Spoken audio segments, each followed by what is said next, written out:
All right, welcome back to the Bryan Family Channel. This is my wife, Nadia. This is Teresa. We just met her at the pool last week. And Atika's here. Atika, you want to wave? Atika, do you want to wave? She's like, who's at our house? Oh, I'm coming right back, sweetie. Oh, and there goes the coffee. But anyway, we just came and we are having our last day here. It's 5:30 is the last time we need to be out of here by at our apartment community. But we are getting words on the wall. And actually, we were getting someone that we met from the pool, Teresa, on the wall, and we were telling her that, I was asking her what her son's names were, and she was telling me, and she was like, oh, I'm in the area, I'll just stop on over. And so we had her come over, and now she's going to tell us how she even made it to Colorado. So here's Teresa, and Teresa, go ahead. So originally, I am from Los Angeles area, California. Oh, another I am California. a born and bred Southern California girl. I am not a snow person by any means. So when I first came out to Colorado, it was because my husband and I were living in California. I was 20 years old. I had just had my first child, and everybody did not want us to leave. They didn't want us to come out here. They wanted to control pretty much everything we were doing. Those families? They thought, they thought we had made a horrible decision to have a child early. We were not married yet. We did everything backwards according to our families. So we came out to Colorado because we knew we could afford it, and we thought it would be a lot better. We stayed out here for about a year and a half and realized snow's a thing. And we moved back to Southern California because we got scared. Wow. And while we were out there, I really figured out a lot of things. I figured out my marriage was horrible. I figured out I wasn't happy as a mom. I wasn't happy being home. I had completely stopped going to church and forgot all of my roots. And I woke up one morning and decided if I have a conversation with my husband about how unhappy I am, maybe things will change. And then I found out a lot of things about my husband I did not know about. A lot of things. And I had a choice. I could work through it, or I could leave. I was born and bred Roman Catholic. We don't believe in divorce. So I thought, maybe because my husband's 36, I'm 32 right now. We were still in our mid-20s. I thought, I'm overreacting. Let's work through it. Things didn't change. And we separated for a time. And I learned a lot when we were separated for 2 months. And I found out I am attractive. I can be with other people. I have a lot to offer. But instead of sticking with that kind of lifestyle, I came back home. I told my husband, let's try. And the only way we're going to do that is by not relying on our families. And so we moved back out to Colorado because it was the place that scared us. That's And good. when we got back out, it scared us too. half to death. We did too. Being from California, knowing every little nook and cranny where we lived, we both went to the same high school, we both lived in the same area for many, many years. We knew all of our surroundings, everything was familiar, everything felt comfortable. But when you leave your comfort and you go to a place that you're not comfortable, and you realize it's you that is in control of your own happiness, you can actually find out a lot about not just the people that are around you, which we hadn't met anybody when we were here before. It was work and home. Did you live here at this place? I didn't. Oh, okay. I lived in Castle Rock. Castle Rock, And okay. I didn't like Castle Rock. But for me, that was my little bubble. I didn't leave it unless to go to work and then go home. And when we moved out here this last time, we've been here almost 5 years now. We moved out here in, 2014. It's actually officially been a year as of July 4th. Wow, And that's kind of close. And, a lot of things have changed in the short period of time that we've been here. I'm in the middle of a divorce. I'm best friends with my soon-to-be ex-husband. I have been going to church for, 3-4 years now. My children have gone through absolute hell, but guess what? We're a stronger family for it. We aren't afraid of trying new things. We're not afraid of change. And I've never felt closer to God in the aspect of, I know that all of the things that are normally the things that people blame God for. Like, oh, well, this went wrong in my life. You know, where was God when that happened? Right. Actually, he was holding my hand, sitting right next to me through it. And the only reason I got through it was because I had God. That's right. That's good. In the past 5 years almost that we've been here, we have been homeless. My son got raped and assaulted at school. I have found out my husband is not who I thought he was. He's changing his entire life. But that's his journey to share. And I had the choice of completely not being capable of being the mother that I could be and completely going into despair or going into overdrive. And for a long time I was in overdrive. Only up until this past year did I realize you do not have to be in overdrive. It is okay to cry. It is okay to go through all of these things. And in fact, it was my son, my 8-year-old son, who went through this horrific incident, who actually put everything in my entire life in perspective. And that's the whole reason why we are getting a divorce, and a whole reason why I can move and be with my family and try and figure out my life at 32, starting over. Everything. He came. You got Michael? Yep. Michael came to us. He told us what happened. We made the police reports. We went through the whole 9 yards with it. And we thought, I was sexually assaulted in high school as well as growing up. So was my husband. And so for us, it hit home really hard. Like, what could we have done differently? This happened in school. This happened at a place that we couldn't control it. Yeah. You had no control. It turned into, 2 years worth of denial. Like, we put him in therapy. We'll go to therapy. We'll try and figure it out. What therapies could we do? We completely forgot about dealing with our own problems because it became everybody else's problem. And nobody knew how to handle it. Nobody likes to talk about it. And then we went to a food bank, actually, to help out with a food bank at Inversion Community Church. To volunteer time? To volunteer time. My dad had gone there. I wanted to see where these lovely people he talked about all the time were. Michael walked right in, and this is a child who completely stopped playing, stopped wanting to converse, completely stopped doing school altogether. He was in kindergarten at the time. Didn't want to do anything. And his only goal was to graduate kindergarten from that school, and we actually transferred him to another school and had him repeat kindergarten. And he literally walked in, and his whole face lit up. He goes, "This is where I'm supposed to be." And he literally jumped right in. And then he asked, "Can we stay for service?" And this is a family who really, truly was like, "Why are we doing all of this? What is the whole point?" And my 5-year-old at the time grabbed my face and said, "Don't you know how loved you are?" What? And so we stayed for church. And the entire sermon was about how much God gave us because he loved us so much. That he's always there. And I cried the entire service because I felt so bad that I forgot this simple rule, this simple thing. And so then we went the next Saturday, and the next Saturday, and the next Saturday.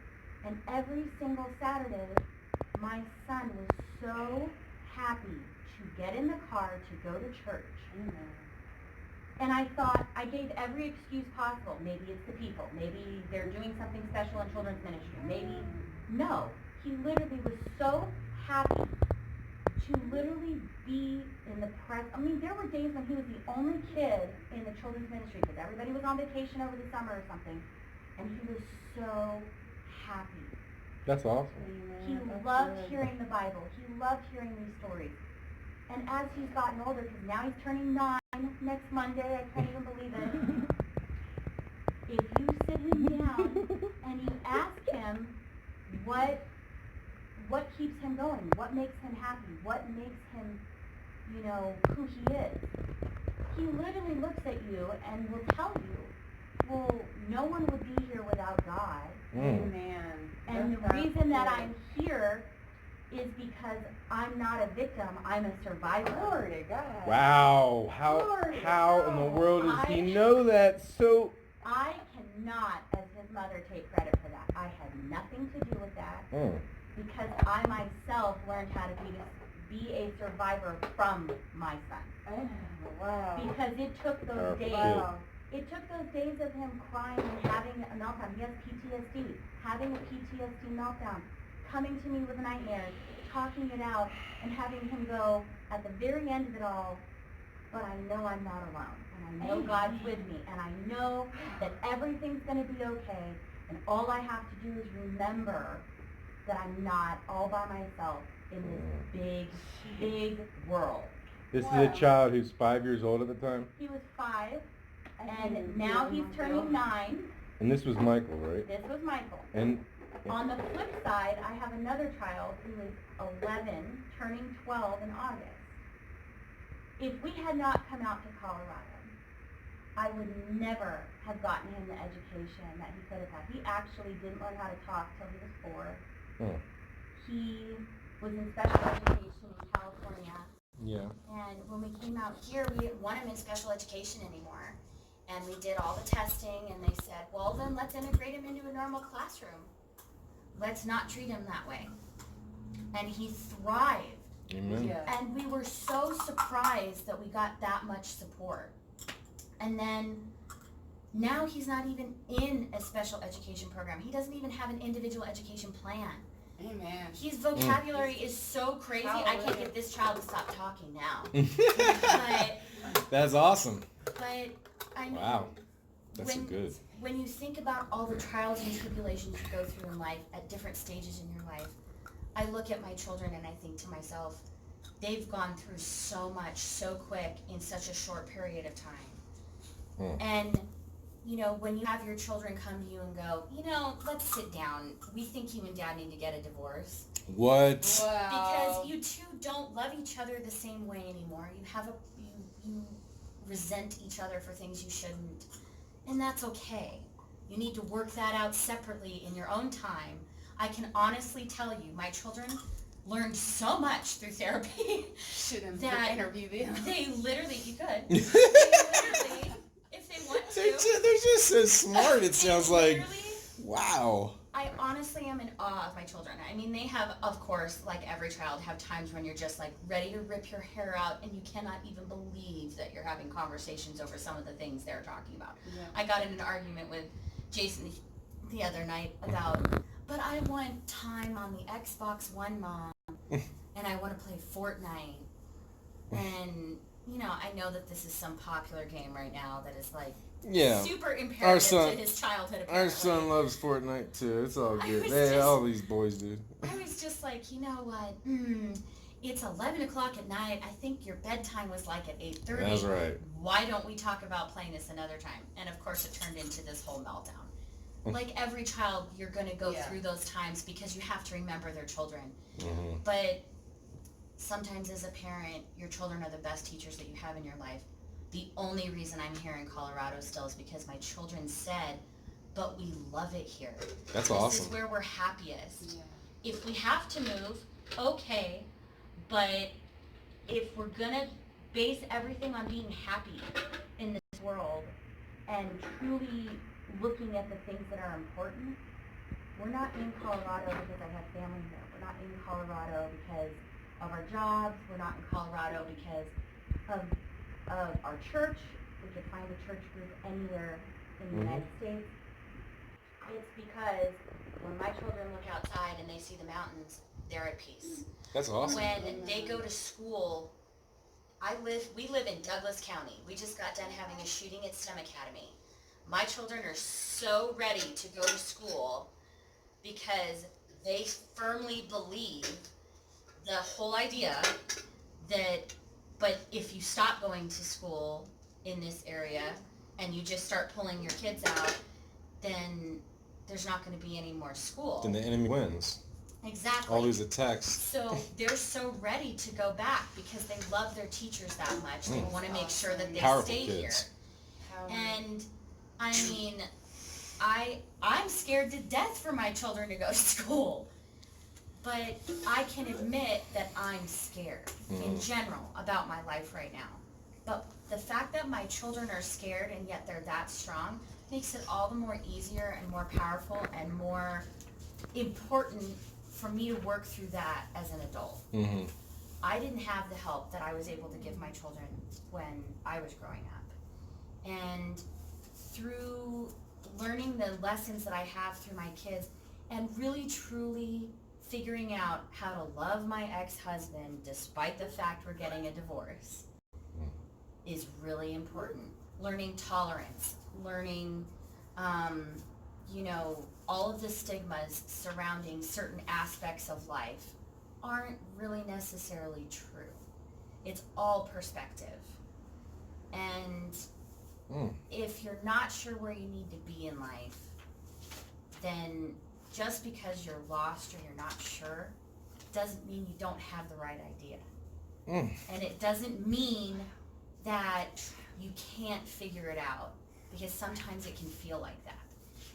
And I'm sure there's going to be crying, there's going to be anxiety, there's going to be panic, there's going to be everything under the sun, because it's terrifying not to know what you're supposed to be doing. Right? Yeah. Yeah. And I don't know what my passion is yet. I don't know what that's supposed to be, what my lesson is, what my purpose is. But I know that I purposefully chose my job. I used to go to work and think to myself, I'm bringing home a paycheck. I'm only here from 9 to 5, and that's my job. It doesn't matter what I do for a living, that's my job, to bring home a paycheck. That's not how I view my job anymore. I actually only applied to one place. I got one interview, and I asked for a second interview. Wow. And they were shocked, because I work at Hobby Lobby. I mean, most people in life do not aspire to work at a retail location.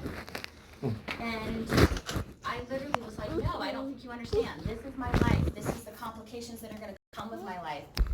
Are you willing to hire me? Is she okay? Yes. I got her neck. It was more of, am I going to be the right fit for all the people that you have that already fit here? It's more than just a job. When I come to work every day, I love my coworkers. I love my job. I chose my job. And I may not make $100,000 a year. I may not even break the barrier of, whatever the poverty line is here. I may never see $50,000, even $40,000 a year.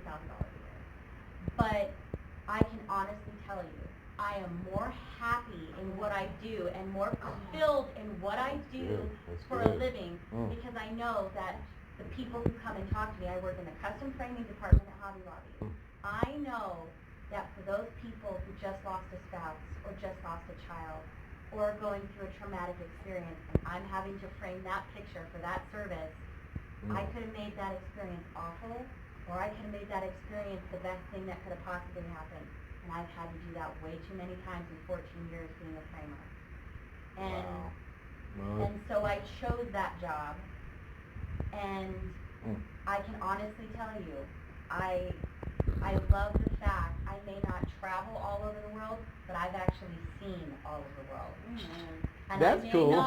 And I may not ever be an Olympian, but I have framed both gold, silver, bronze medals from the Olympics in my life.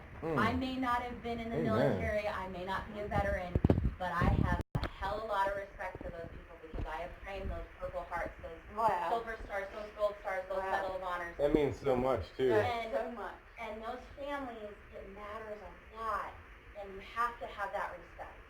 And I truly respect that.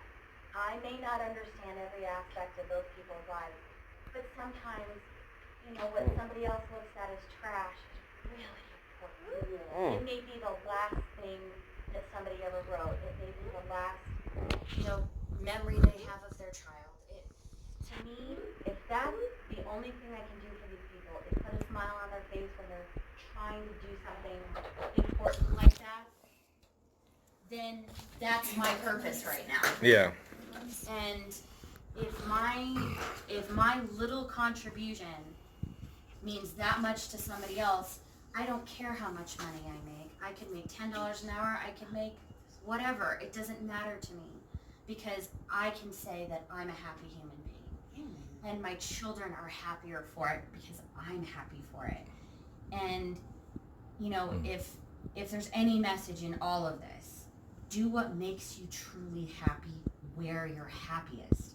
If you haven't found where you're happy yet, you're not supposed to be here. You're supposed to be someplace else. If you are happy, then this isn't the exact spot you're supposed to be. If you feel like you found your niche, if something's clicked, don't ever ignore it. It's there for a reason. You may not understand it yet, but you'll figure it out way quicker than you think. Maybe you haven't met the right person yet. Maybe you haven't had something as silly as having a flat tire, okay? I had a flat tire not that long ago and I was really angry about it. And I went over to Walmart to buy 4 new tires and seriously got stuck inside a Walmart for like 2 hours, met the nicest 70-some-odd-year-old man, and over in the movie department, like in their electronics department, he was just like, you should really watch that movie. I think you'll really like it. And it's like, most people would think, oh, that's a crazy person talking to me, or why is this person communicating with me? And then it occurred to me, he's all by himself. He's roaming a Walmart. Maybe just say hello. Like, don't ignore it. He had just lost his wife. He was trying to find something to amuse himself by. And it's like, okay, well, That's amazing. I'll share what movie I think he should watch. And I bought the movie that he suggested, and guess what? It was freaking awesome. And you know what? Sometimes those little things that could have been a horrible thing. I was so mad I had to get 4 tires. Sometimes getting a flat tire in life in general, to make you slow down, to make you actually have to do things you don't want to do, is the absolute best medicine God can throw in your path. Amen. Because then you remember those little things that you need to be thankful for, and that's the most important thing. Okay. So